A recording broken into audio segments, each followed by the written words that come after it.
Hey everyone, so we're moving on to the next unit, or the next topic in this unit, which is probably the biggest and most important aspect of the topic of energy, and that's conservation of energy.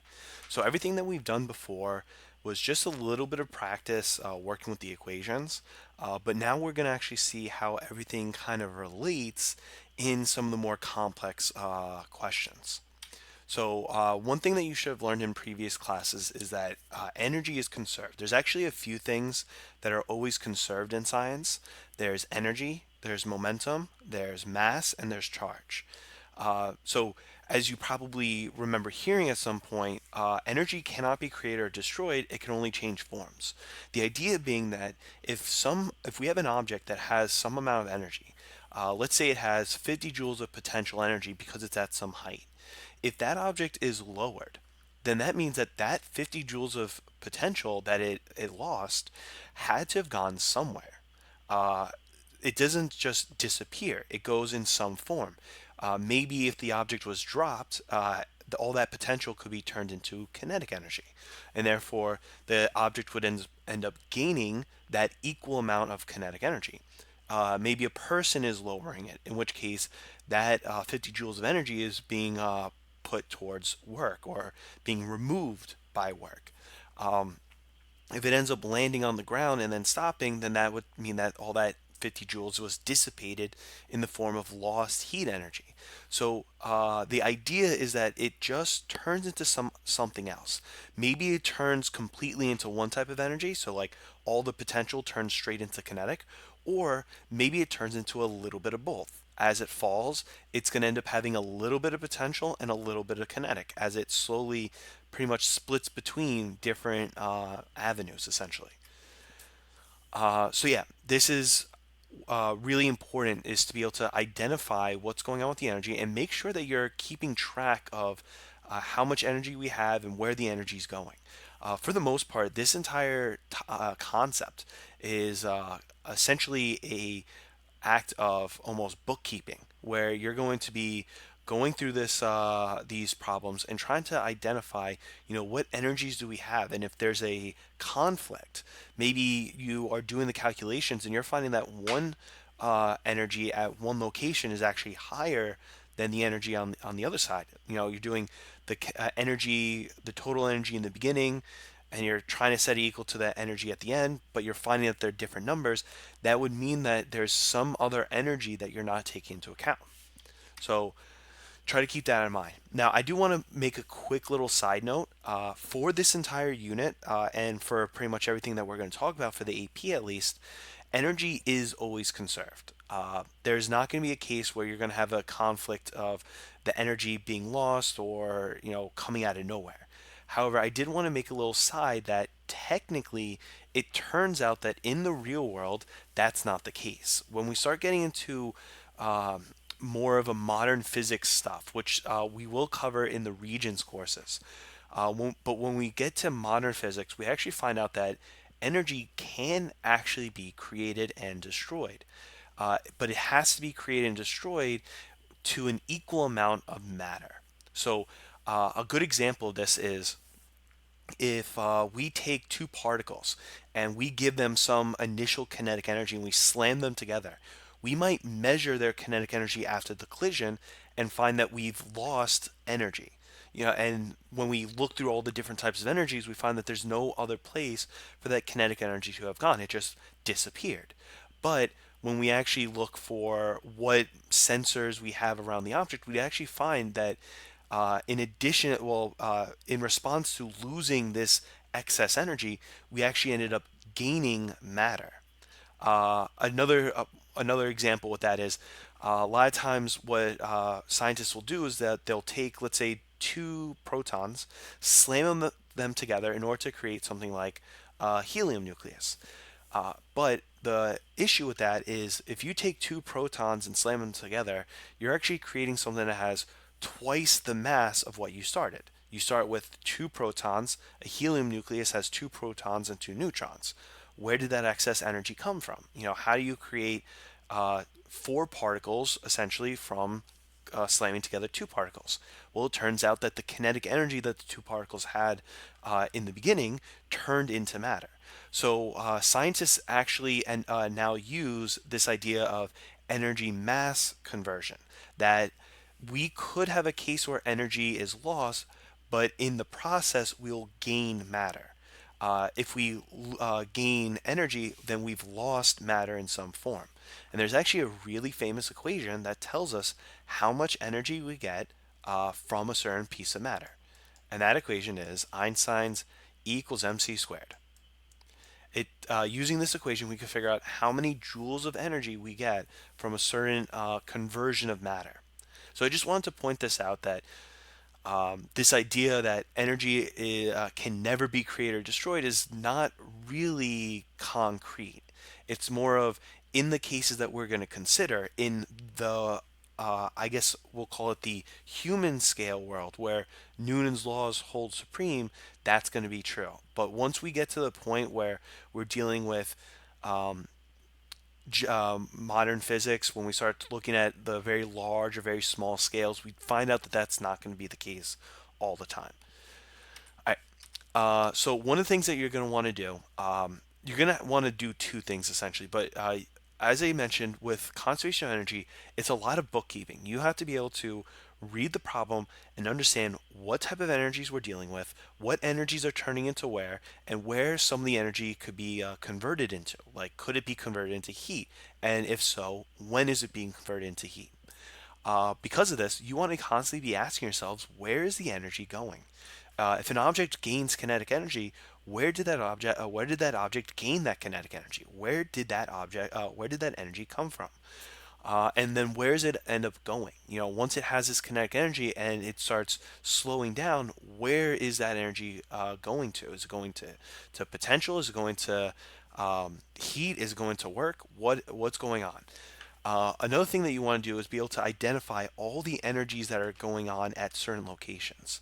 Now, in the next set of questions, what I want you to do is read this scenario and try to think about, what is the flow of energy? Where does the energy start? And then what does that energy turn into? All right. So here's the first two. Pause video work itself and we'll go over in a second. All right, so for part A, it says a ball starts at rest on a table. It is then lifted up at a constant speed and then dropped onto the table, and it immediately comes to rest. So let's start with the very beginning. The ball starts at rest on the table. So right now, if we consider the table to be the lowest possible position, it has no potential and it has no kinetic. So it starts with zero energy essentially. Then it is lifted at a constant speed. Well, okay, so it's being lifted up, which means that it's gaining potential energy. So where's that potential energy coming from? Well, that means because it's being lifted, it must be coming from the form of work. So someone is doing work onto this ball to give it potential. So it's lifted up to the top, then it's dropped. Well, once it's dropped, it's going to end up losing that potential because it falls down. Well, since it's losing potential, that energy has to go somewhere. It's not being dropped from like the person's not bringing it down, so it's not going back to work. Instead, it's because it's going to end up moving. We know that it's kinetic energy, and then at the very end, when it just comes to zero, that means that all the energy was released to heat, so it ended up going to zero. Now, I do want to point out one thing. It's important when you do these problems to try to put blinders on and try to identify when certain energies do and don't come into play. A good example is right here. In this line, it says that it's lifted up at a constant speed. Now, you might be thinking that means that there should be kinetic energy somewhere in here, that the work turns into kinetic, which goes into potential. However, the fact that this is constant speed is supposed to indicate that the kinetic energy is not changing through this. Yes, the object does start at zero and then starts moving and then it comes back to zero. So there is a change in energy, but the way it's worded and the way you're supposed to approach it is to realize that in that specific case, the kinetic energy change is actually negligible. That the work that we're considering is actually going towards potential energy only. It takes a little bit of time to kind of really get a full gist of again, when you're supposed to actually be considering certain energies, typically what I usually say is base it off the variables. There's no information here besides this because I just want you to kind of get an idea of how to set up the problems, how to identify certain energies. But when you start seeing some of the problems, you'll notice, they're going to give us distinct variables that we can identify. This is potential, this is kinetic, and we'll know when we're actually considering kinetic and when we're not. All right. Now for part B. So this ball starts at, so it's basically doing a lot of the same stuff as A. The only difference is that after it's dropped, instead of it coming straight to zero, it's going to bounce up to some height. So for the most part, this first three parts stays the same. Work is done to lift it up. That work turns into potential energy. When it drops, that potential energy is lost and turned into kinetic. But then it bounces back up and goes to the exact same height, which means all that kinetic energy it had when it went to the table is turned right back into potential energy. So my equation looks like this. Now, one other thing about doing this whole flow of energy, like I said, you're not really going to be asked to do this on tests. It's more of just an activity of trying to identify energies. But one of the things that is important about this is that you're basically saying that these are equal. When we say that work turns into potential, because of conservation of energy, that means that all the work that I did is turning directly into potential. If I do 50 joules of work to lift the object, that means that I ended up gaining 50 joules of potential energy. When I drop the object from that height and it falls back down to the table, that object gains 50 joules of kinetic as it loses this potential. And then when it jumps back up, all that 50 joules of all that 50 joules of kinetic turns right back to 50 joules of potential, which is why it goes to the exact same height. Try these next two. Pause the video, work itself, and we'll go in a second. All right, so part C starts off exactly the same way as the previous one. Again, slight difference though is here it bounces up to a lower height. Now, the reason why this is important is the first three parts stay the same: work to potential to kinetic. The difference is what's going on at that end. Before, when we said UG goes to kinetic, goes to potential, I mentioned that when we say that it goes into, that means that they're equal. Well, if UG equals kinetic and kinetic equals UG, that means that these potentials have to be equal. But the problem is that potential energy is based off of height. Since mass and gravity aren't changing, the same potential means the same height. This is a lower height, so the kinetic energy can't turn strictly into potential. It has to turn to something a little bit else. It has to turn to something in addition to potential. And that's where we get this. So what we would say is W goes to UG, goes to kinetic, and then that kinetic is turned into a little bit of potential plus a little bit of Q. Q is essentially like a tax. One thing that we'll briefly talk about is in the real world, anytime there's a conversion, a little bit of that energy that gets converted is taxed. So realistically, if this was a actual real world scenario, the work would go into potential plus Q. This UG would turn into K plus a little bit more Q. So we'll call this Q1 and then Q2. And then this kinetic, when it actually bounces, would turn into potential plus another additional Q. So every single time there's a conversion, we would basically add a little bit more to heat, add a little bit more to Q, constantly losing a little bit of energy from each conversion. Until eventually there's no more Q, which is why when you bounce a ball, it'll bounce a few times and eventually come to rest because there will be no more kinetic energy or not enough kinetic energy to bounce it up into the air anymore because it's constantly being taxed. All right, part D. So here we have solar panels. Now this uses energies that we haven't really talked about in this unit, but they're energies that you probably should have known. So we have solar panels on the house. The sun comes out and ends up charging the solar panel. So if we want to look at the flow of energy, we can see that the energy is coming from the sun. That's where it's beginning. Well, the energy that's coming from the sun is called solar energy, hence the name, sun, solar, all that stuff. So that is where we're going to start. We're going to start with solar energy.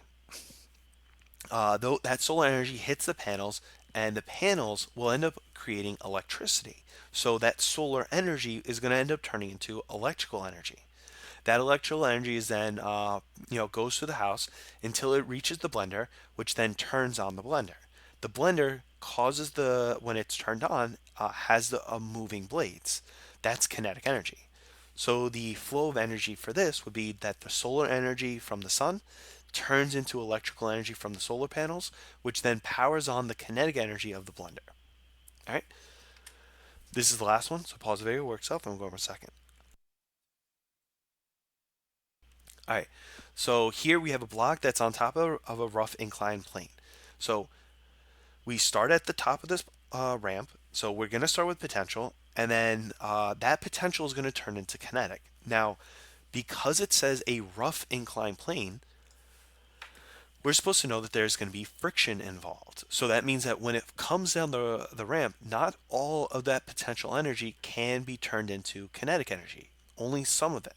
Some of the energy is going to end up being lost to this friction force. So the energy conversion is going to be UG goes to K plus Q. Now this is going to be actually where it becomes important. Why we end up doing this stuff. We're going to end up having problems where we have inclined planes. We place a block on top of the inclined plane. We'll be told about its height so we can figure out what the potential energy is. Then we'll be asked about we would be asked, hey, if the speed is some number, how much energy was lost to heat? And the idea is that we're supposed to realize that there is a conflict in the energy, that we start with more energy in the beginning than we end up with.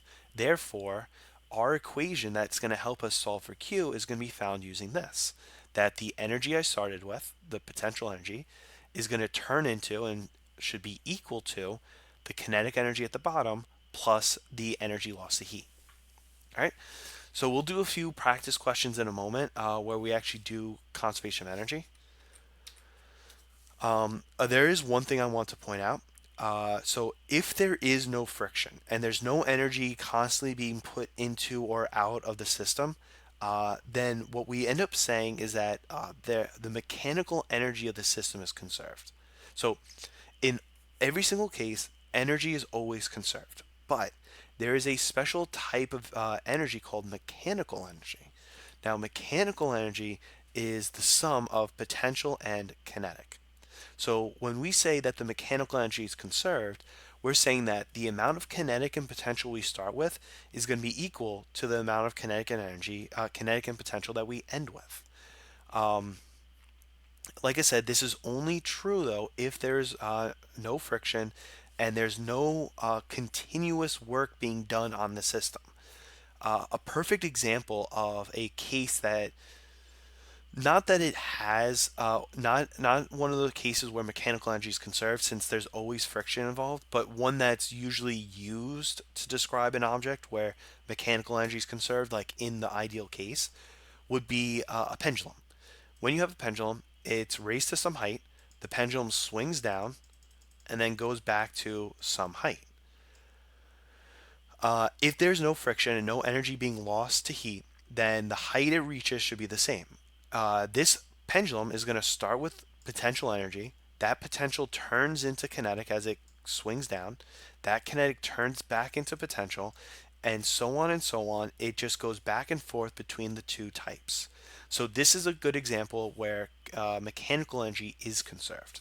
Now it's important to note that it doesn't have to be conserved.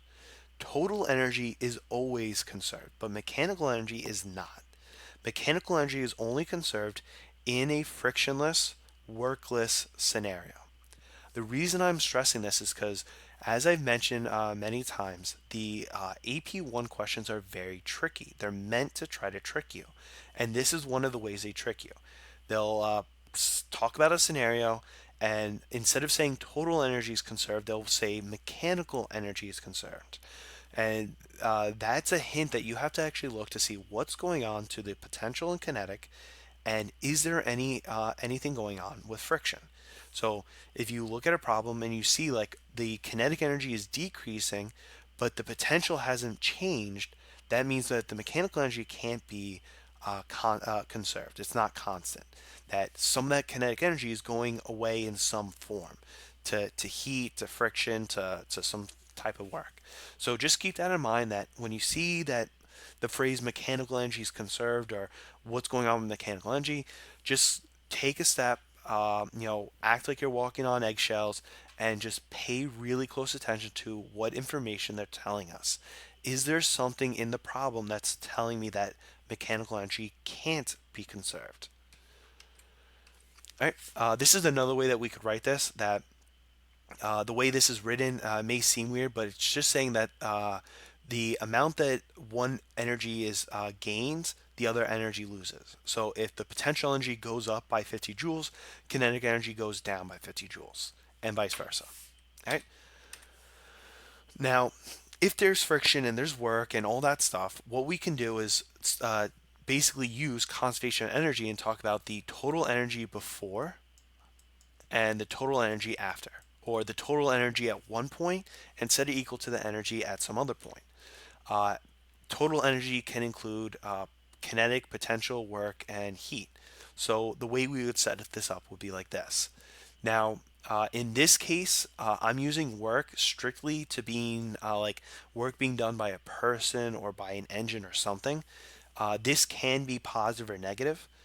And Q is going to be either the energy lost due to heat or friction, or could be the work being done by friction. In which case, it's the way that it's written here, it's going to be a positive number.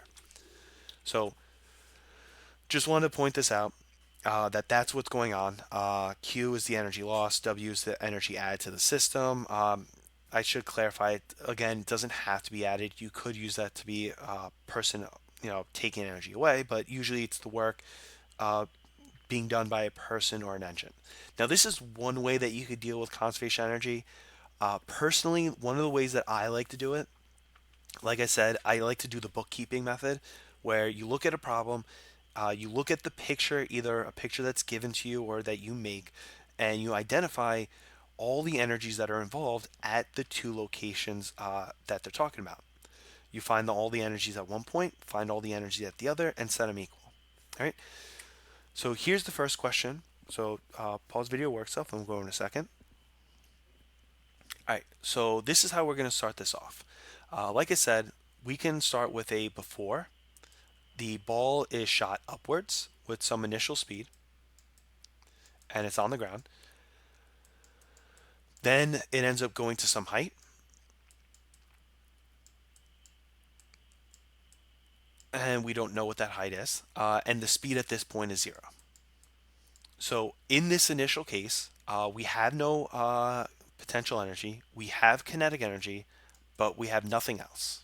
Up here, we lost all that kinetic energy, and we end up with gravitational potential. So because of the flow of energy, the kinetic energy I had down here had to turn completely into UG at the top, since there is no air resistance.